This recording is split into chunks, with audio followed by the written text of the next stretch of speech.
We're the traveler, we're always traveling. We think I'm going there, go there, but we never get the destination. If we get the destination, we got to stop the traveling. Like yesterday I mentioned, like even we get fortunate enough, old enough in a nursing home, but we not stop the destination. Our mind still want to wander around, but physically not allowed. So we still want to travel. So that kind of samsara is a travel all the time, never reach the destination. That's the samsara nature. And the third, it's like a samsara is like a prison. You're never going to be released from the prison. As long as our mind with this defiled and non-virtuous, then you, no matter wherever you go, whatever position, you're still in the samsara. Make sense? So it's like a prison. So these are, we call the suffering of progressive condition, one way to a human point of view. And then inanimate point of view, like every phenomena never stay second moment. Moment to moment is a dying. So because it means they don't have any power to remain a second moment.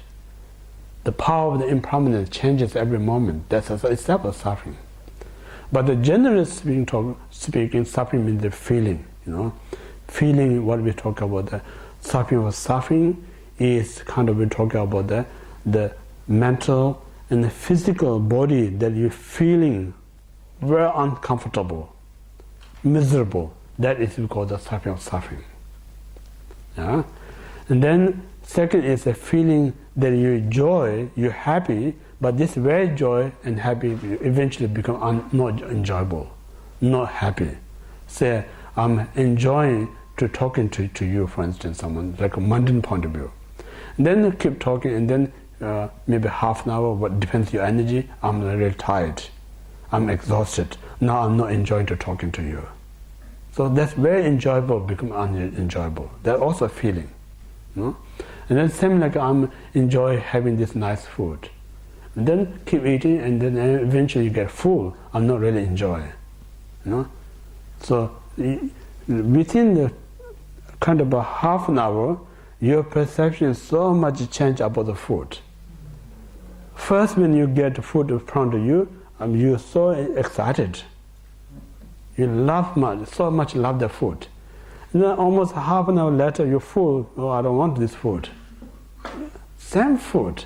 But soon you change your mind, your perception change. The food hasn't changed. It's the same as before. But soon your perception change. That very food they're looking forward, and you don't want to see it. Please take my plate. That kind of suffering. Then suffering of condition is like never be right. Whatever you do, never be right. That's the suffering condition. So in this way, because if you not really give time to reflect these things, we're still going to caught up in that one. So that's the reason we say we should wake up. We're not really waking up. We're just still complaining, we're munging, we're kind of grumpy, but still doing the same thing, So that's how silly if you really think.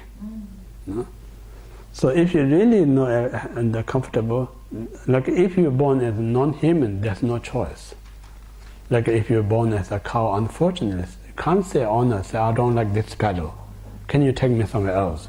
They don't have any that capable to say that.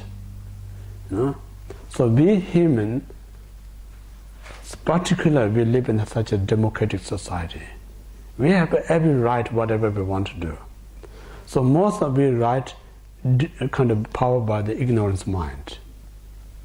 So we're just making this our own right, make mistakes.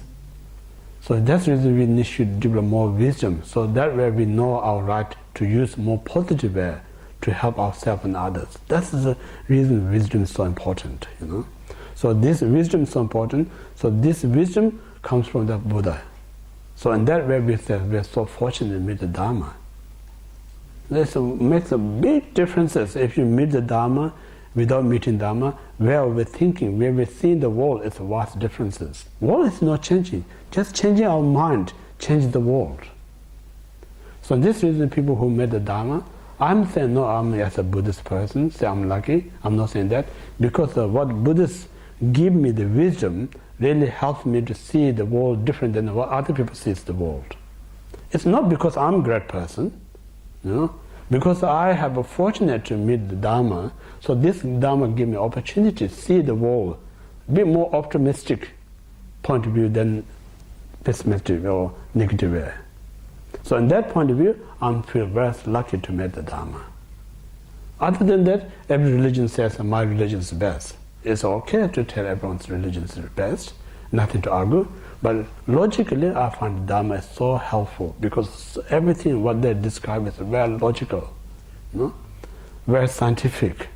So in this way, we need to, whatever we did in the past, negativity, the moment we meet the Dharma, we should be grateful. Now I have a power to, whatever I did mistake in the past, we can change it. Like yesterday I mentioned, like Angulimala. Before he met the Dharma, he did under the wrong instruction, he did a big mistakes. The moment he met the Buddha, just few words help him to correct all the past mistakes. So there's nothing that mistake you can't change. Everything's changeable. So in that point of view, we no need to feel bad what we did in the past. Rather we look forward. You know? So that's important.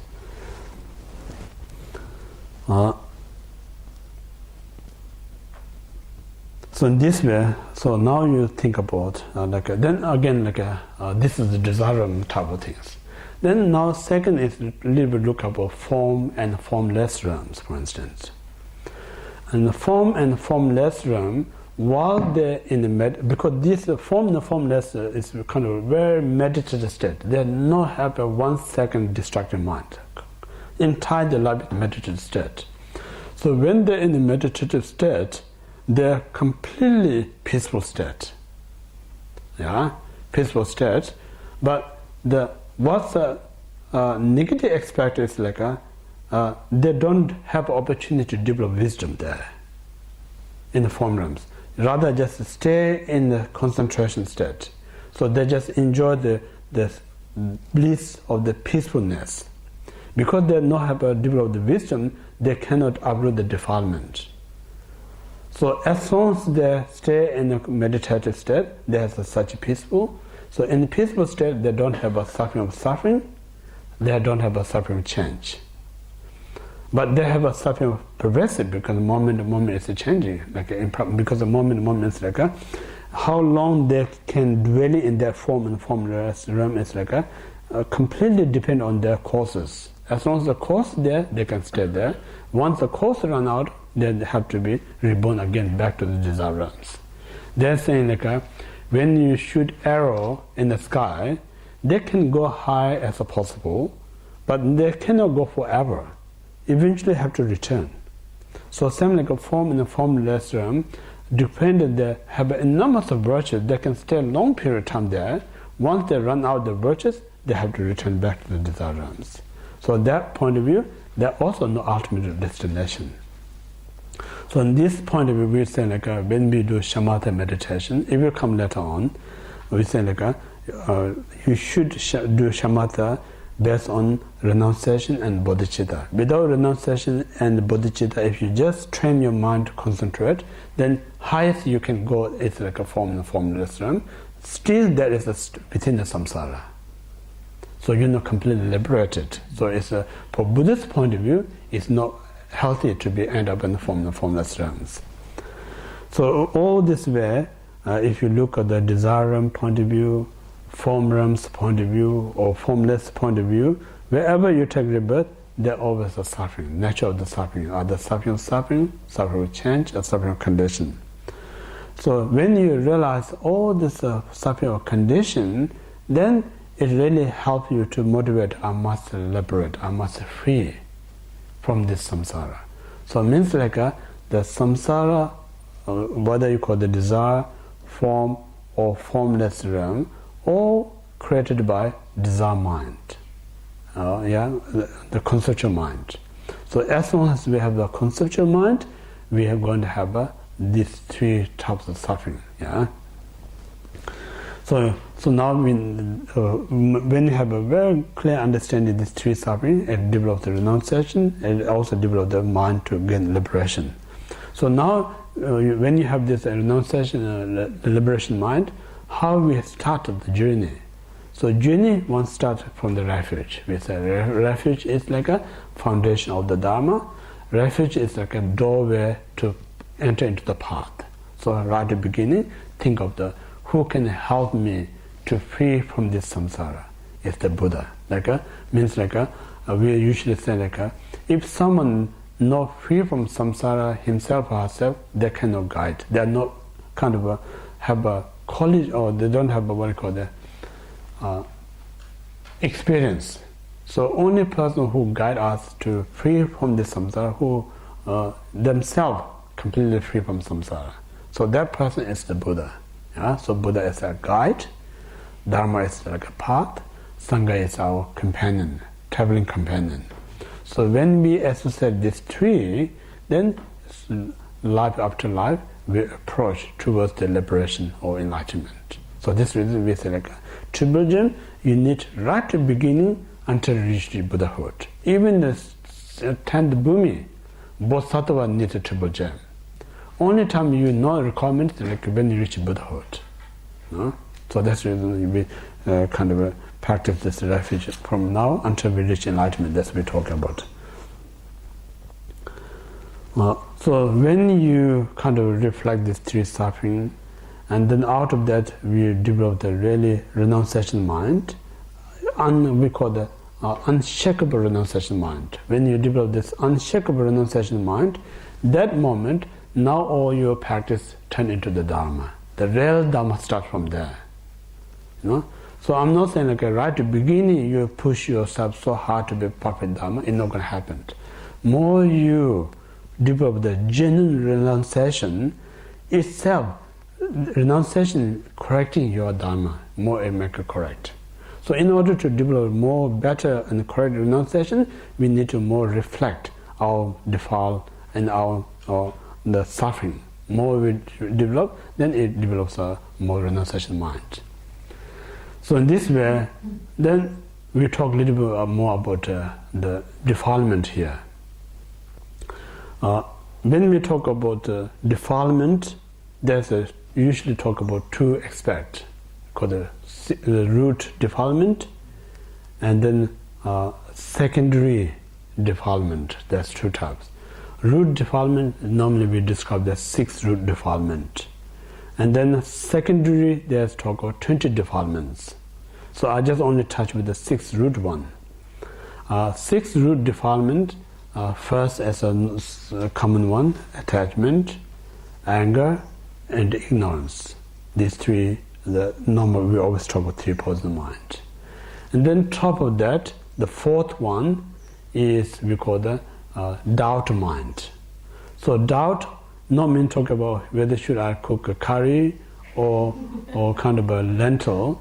That doubt we not talk about here, defilement. Here defilement we talk about is if I do virtues, do this virtues going to bring me happy or not? Or when I commit non-virtues, I think it bring me suffering or not? That kind of doubt, that is defilement. Yeah. Whether should I go in or out, that doubt is not talking about the defilement. Every doubt, it's just that kind of blocks you to understand the karma. Doubt of the karma, that's the defilement. Doubt is the defilement, the 4th one.